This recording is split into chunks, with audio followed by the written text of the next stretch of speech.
Amigos queridos, nesta manhã luminosa em nossas vidas, desejamos agradecer a Deus, Pai amantíssimo, pelas infinitas bênçãos a nós concedidas.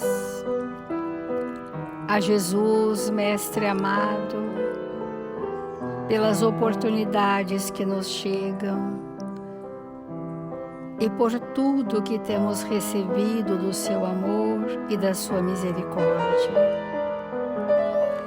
Abastecidos por este manancial de amor, chamado Evangelho, aqui estamos, Senhor, pedindo humildemente em favor da nossa pequenez, para que os amigos espirituais possam suprir as nossas deficiências, e que a mensagem cristalina do Evangelho possa chegar aos nossos corações por esses amados benfeitores espirituais. Nestes tempos de dor e testemunho, desejamos, Senhor, que a nossa fé se robusteça, para que os nossos ideais resplandeçam e que estejamos apostos, aprendendo a servir em seu nome. Nestes tempos de dor e progresso, pedimos humildemente, Senhor, que as caravanas socorristas, vinculadas ao seu coração generoso, continuem envolvendo a todos, onde quer que haja dor. Possam haver mãos amigas estendidas em seu nome, corações generosos pulsando pelo Evangelho. Assim, amigos queridos, confiantes, esperançosos, aqui estamos, pedindo a estes amigos espirituais que nos façam instrumentos dignos e úteis a serviço do bem, onde quer que estejamos, hoje e sempre, e que assim seja, Senhor.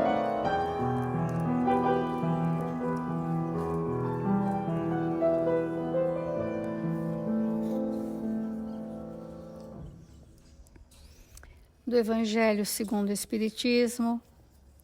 Bem-aventurados os aflitos, causas atuais das aflições.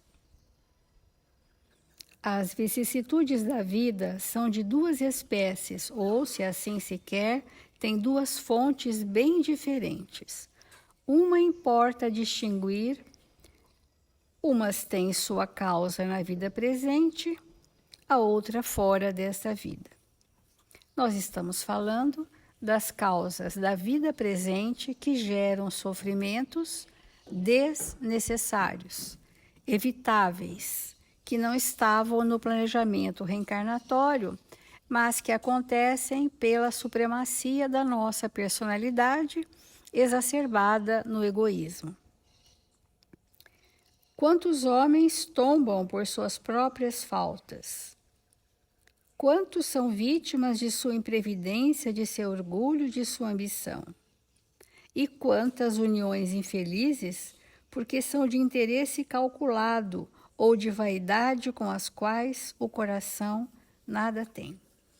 Nós estamos refletindo sobre as relações, as uniões conjugais planejadas, mas que teriam como fio condutor um grande ajuste entre esses cônjuges para a formação de uma família em bases da moral cristã. Nós estamos pegando esse exemplo. Ora, se é um planejamento reencarnatório, quais seriam então as causas atuais dessas aflições?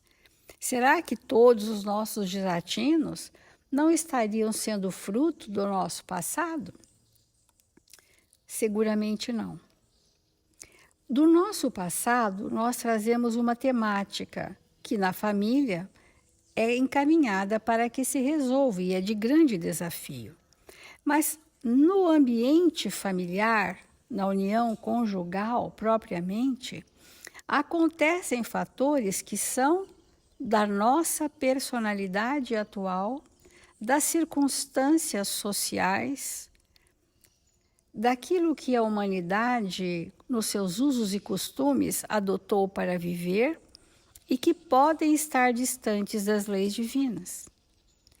E isto que aparentemente é um modismo, um costume de uma época, onde nós extravasamos as nossas características, podem gerar dores, sofrimentos emocionais, sofrimentos morais, de desatinos.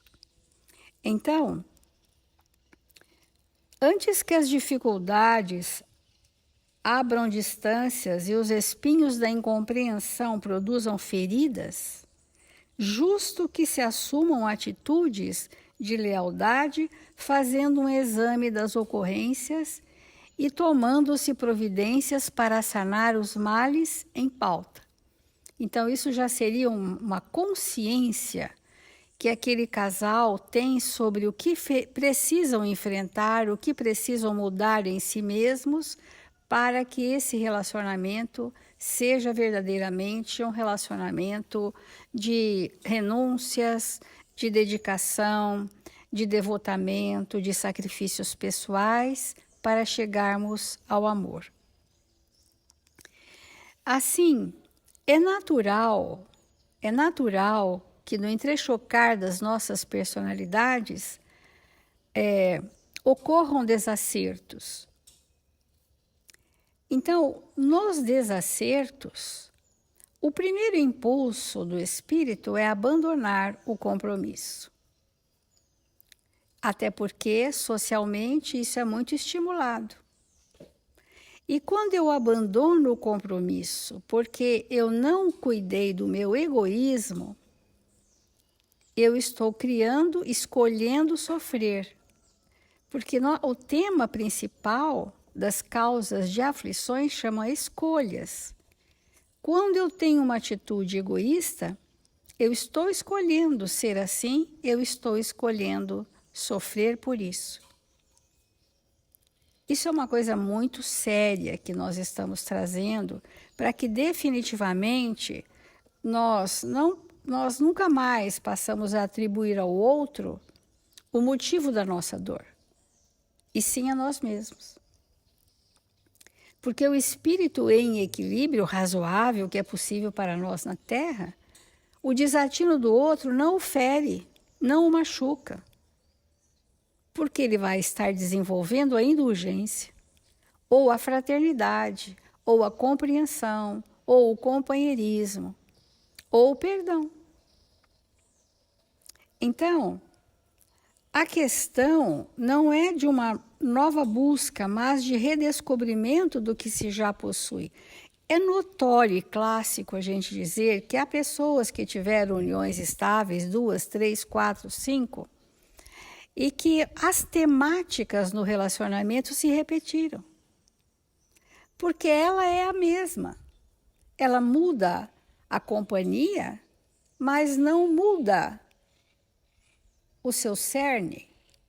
E, portanto, não muda a têmpera, o tropismo que ela já traz para alguns desregramentos que se reproduzem novamente em outro contexto, mesmo que tenha mudado o companheiro ou a companheira.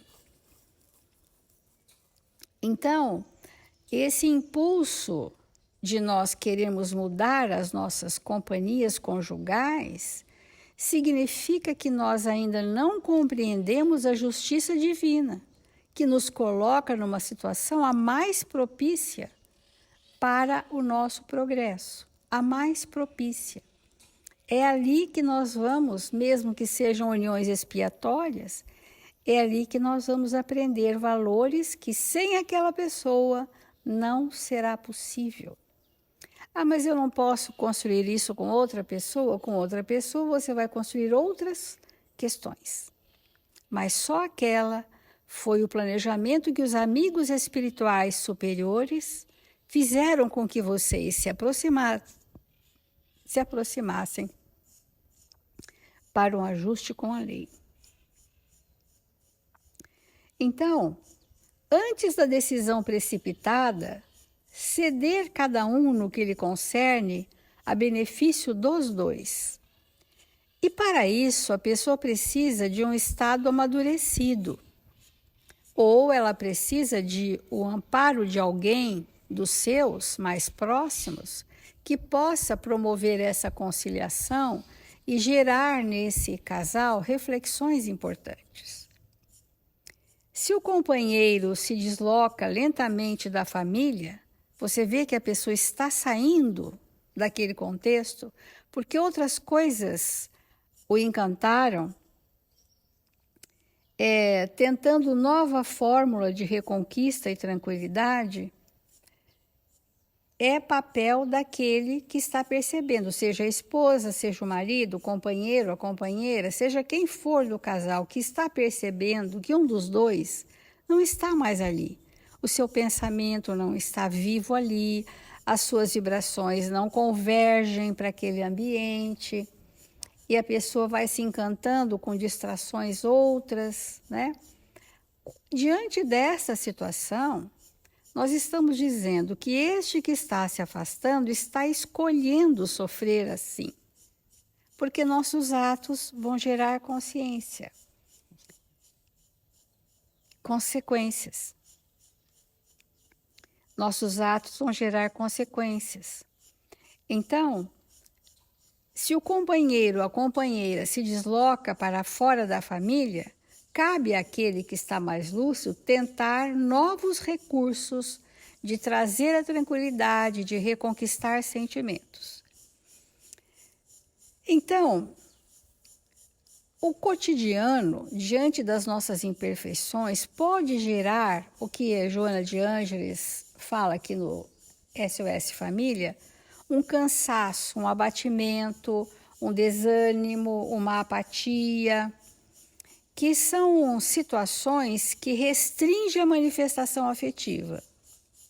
Então, há pessoas que trabalham excessivamente, estão sempre exauridas. Então, há aquelas que têm interesses outros e não entre si nos companheiros que apresentam. Isso vai gerando um distanciamento muito grande no casal. Vamos dizer algumas situações bem atuais, bem contemporâneas, que nós vamos chamar de sinais de alarme, que podem informar a situação de dificuldade antes de agravar-se a união conjugal. Porque quando essas pequenas situações nos ocorrem e socorremos essas pequenas situações divergentes, nós temos chance de fazer daquele relacionamento um relacionamento saudável. Agora, se nós quisermos evitar os dissabores e tocando na superficialidade da convivência sem relacionamento, vai chegar num pico de soma de tantas e extremadas dificuldades que fica no nível insuportável. Porque a lucidez do casal espírita cristão é ir resolvendo no seu dia a dia as pequenas coisas que, na verdade, essas pequenas se tornam gigantescas quando se somam a todas. E um dos sinais bem simples, assim, do nosso dia a dia, no nosso cotidiano. Silêncios injustificáveis quando os cônjuges estão juntos. Muitas pessoas me relatam que não têm assunto, que falaram da administração do lar, das crianças na escola, das contas a pagar, não tem assunto. Se vão sair juntos para uma refeição fora de casa, precisam levar algumas pessoas, porque estando juntos não tem o que trocar, o que conversar. Então, olha que sério, né, que quando nós nos interessamos muito pelo mundo um do outro, sempre temos do que falar. temos interesse naquele espírito, nas suas conquistas, nas suas lutas, nas suas dores, nos envolvemos com isso, fazemos questão de estar, de estimular, de perguntar, para tornar vivo o relacionamento. Tédio inexplicável ante a presença do companheiro ou da companheira. Tédio, desânimo, cansaço, apatia.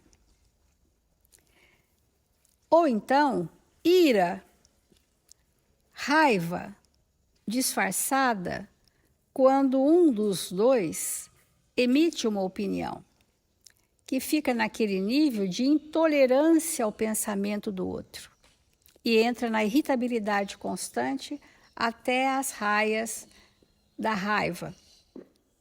Então, se o outro emite uma opinião, aquilo provoca um furor interno.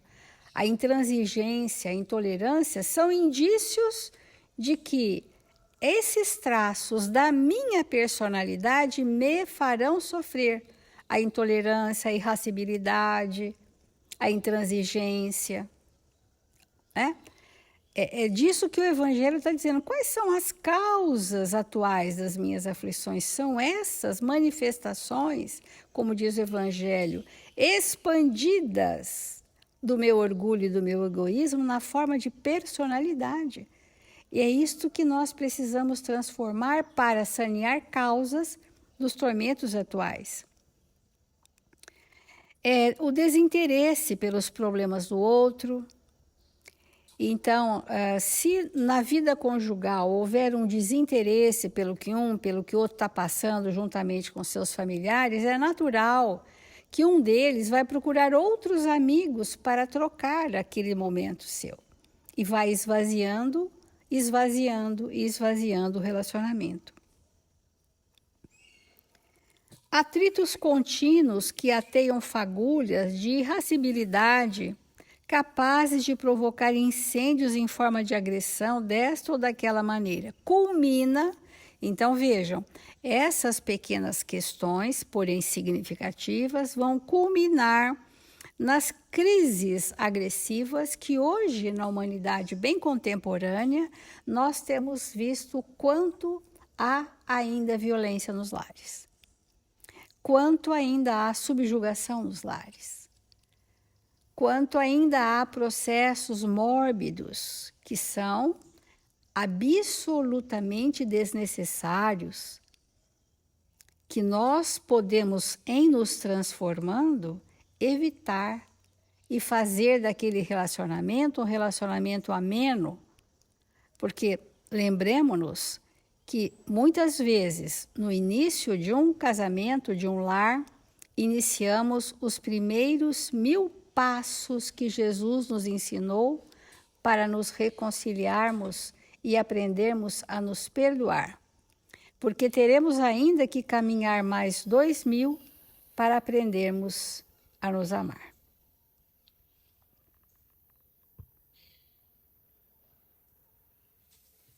Causas atuais das nossas aflições.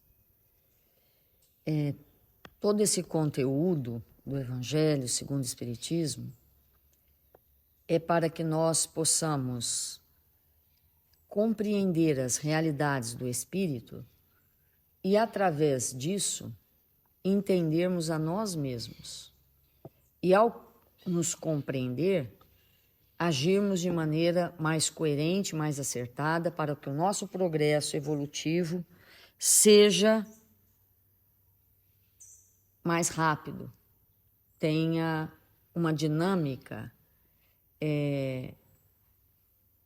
mais de conforme com as nossas necessidades reais. Então, ontem, eu vou reler um trecho do que nós comentamos ontem, só para que eu possa pegar o raciocínio que eu queria desenvolver. Então, André Luiz, no Evolução em Dois Mundos, no capítulo 8, ele traz para nós assim: quanto ao divórcio, vamos falar divórcio, vamos falar separação, vamos falar distanciamento, né? Porque muitas vezes nós estamos num lar com o cônjuge, mas, ou seja, não há o divórcio efetivo, mas o divórcio já aconteceu talvez desde o primeiro dia. Estamos juntos, porém divorciados. Juntos, porém distanciados. Então, nós não estamos falando de papéis assinados. Nós estamos falando das relações entre os espíritos.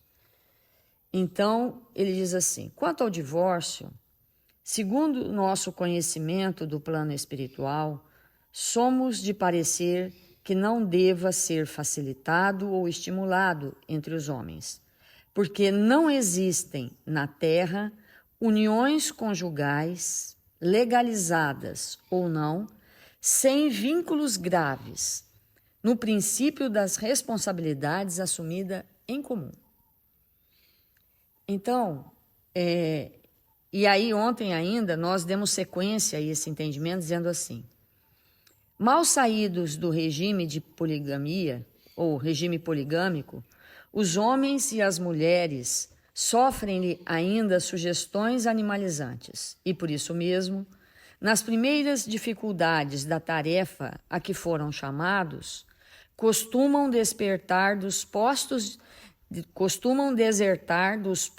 de serviço que a vida os situa, alegando imaginária incompatibilidade e supostos embaraços, quase sempre simplesmente atribuíveis ao desregrado narcisismo de que são portadores. Nós tínhamos parado nesse ponto ontem. Então, quantas vezes o casal que se separa, oficialmente ou não, eles alegam: nos separamos por incompatibilidade no relacionamento. Mas André Luiz nos esclarece que essa incompatibilidade que nós estamos chamando para justificar a nossa rota de fuga nada mais é do que desregrado narcisismo. Olha a importância disso. Como você não é como eu, tchauzinho. Como você não pensa como eu, então vamos combinar de nos separar. Isso é um grave equívoco, porque eu gostaria de comentar o que a Célia colocou hoje, que é algo muito importante. Quando nós estamos na convivência com o outro, nós temos a feliz oportunidade realmente de mudar algo em nós a partir das dificuldades que enfrentamos na convivência para que possamos permanecer juntos. Mas o que é esse mudar algo em nós? Essa é uma pergunta muito importante. Todos nós sabemos, quando lemos o Evangelho segundo o Espiritismo e quando lemos o Novo Testamento, quando entramos em contato com a verdade das leis trazidas por Jesus, que o Espírito, na fase que nós nos encontramos, que não somos mais primitivos, que nós já saímos desse contexto, na fase que nós estamos, onde já temos um desenvolvimento intelectual razoável, nós já somos capazes de compreender, embora nem sempre seguimos, a importância das leis, tanto divinas quanto humanas. Nesse momento que nós estamos como humanos, tem algo que precisa ser imediatamente estruturado dentro de nós, que é a renúncia e a abnegação. Nós temos que expandir ao infinito a capacidade de renunciar. Renunciar o quê? A nós mesmos. Que aspectos de nós mesmos? O lado sombrio da personalidade. O egoísmo, a vaidade, o orgulho. É isso que nós precisamos renunciar. E o outro, com as suas dificuldades que tangem nas nossas, nos possibilita que nós possamos alicerçar em nós um quantum maior de renúncia e de abnegação.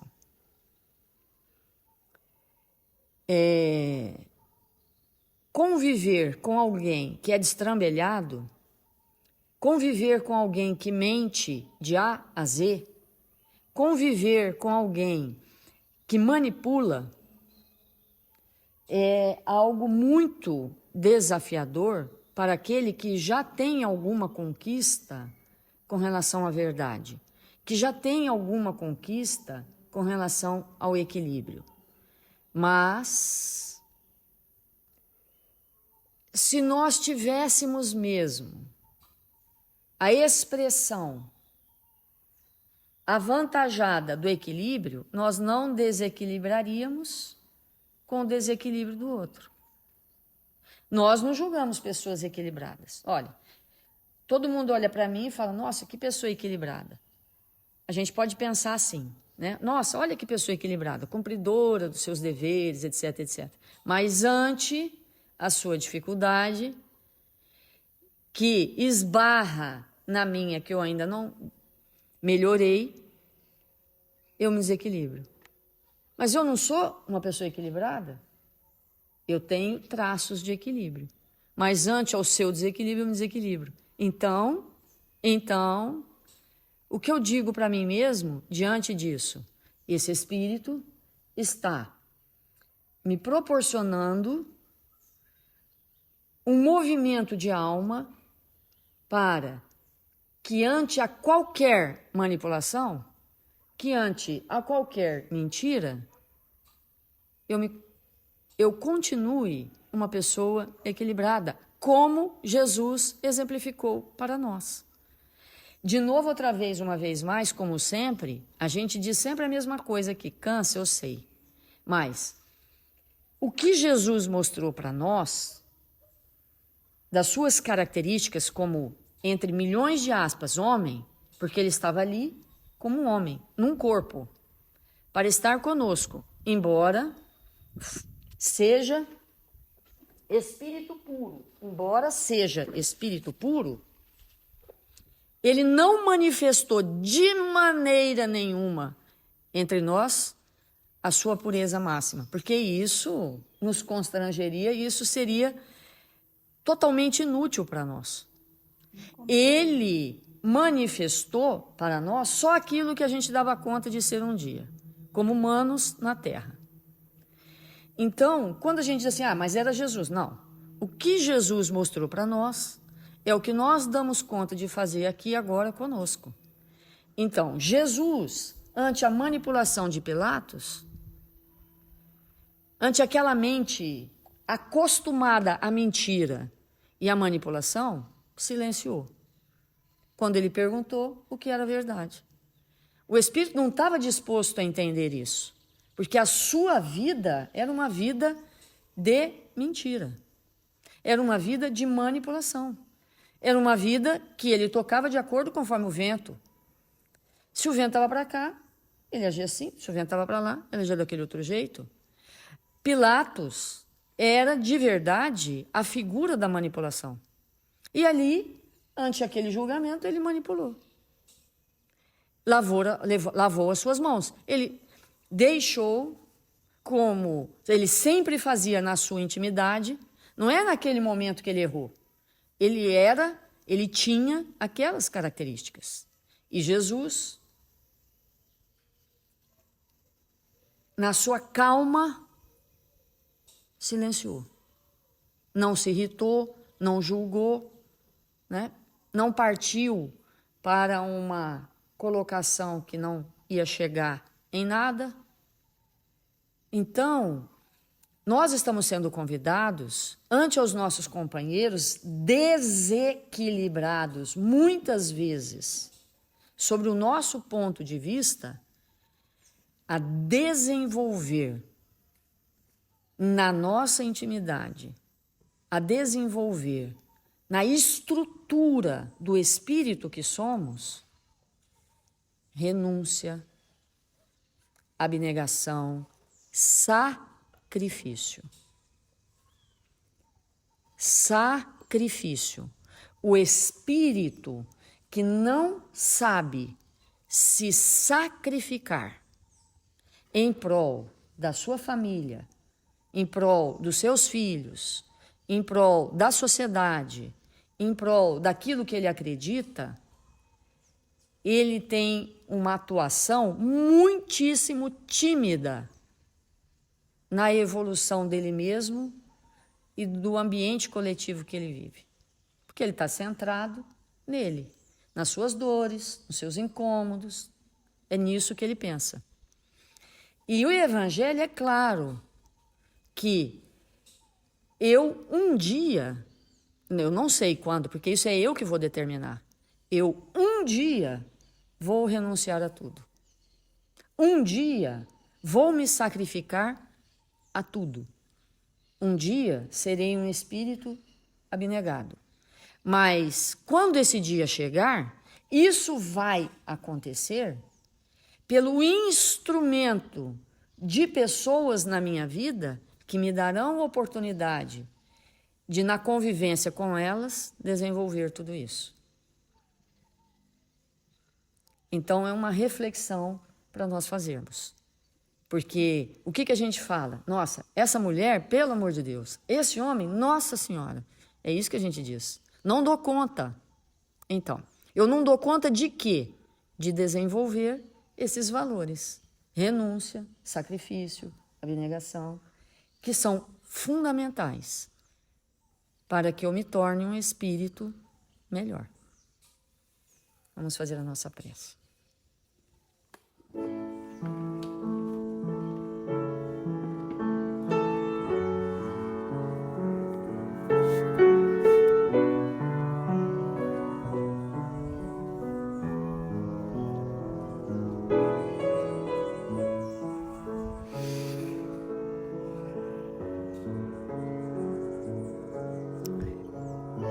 Jesus, divino amigo das nossas vidas, nós nos encontramos aqui.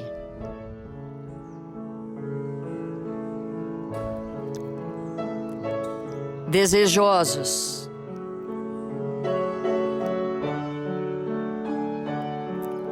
de receber nesse instante, Senhor, o passe espiritual.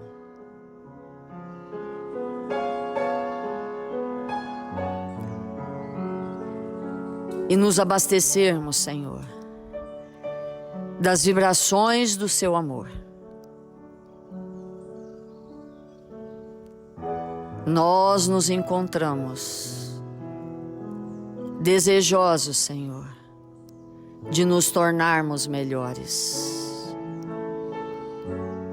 Faz penetrar em nós a tua luz, a ponto de alcançar o espírito que somos. E com isso, Senhor, tornar claro tudo aquilo que temos que realizar conosco para sermos espíritos melhores.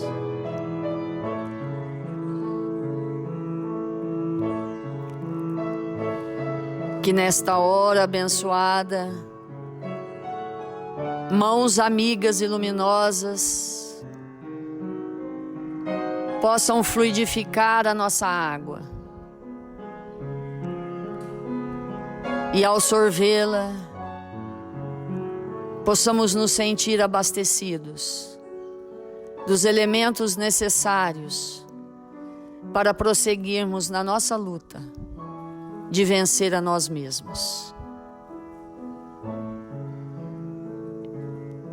Nesse momento, como fazemos todas as manhãs, rogamos que todos os companheiros que nos acompanham na prece possam estender as suas mãos para que esse ectoplasma que de nós há de fluir seja utilizado pelos bons espíritos que necessitam deste quanto orgânico para atuarem naqueles irmãos que sofrem, nos hospitais, nas enfermarias, nos lares, necessitados de amparo, de saúde, que nós possamos doar de nós mesmos em favor da recuperação desses irmãos, registrados nos cadernos de vibração da nossa casa. Que das nossas mãos fluam os influxos mais saudáveis, dos sentimentos mais puros que temos, para que sejamos úteis e possamos colaborar em Seu nome, Senhor. E rogamos nesta hora, pelo nosso país, pelo Brasil, Mestre, por este campo que o Senhor nos ofereceu para que nos tornássemos cristãos, sobre o olhar generoso de Ismael, que nos convocou para tornar este país a pátria do Evangelho. Que sejamos nós os espíritos honestíssimos, que sejamos nós os espíritos companheiros uns dos outros, para que onde quer que estejamos, possamos estar em Seu nome, Jesus. Que o Senhor nos abençoe, hoje e sempre.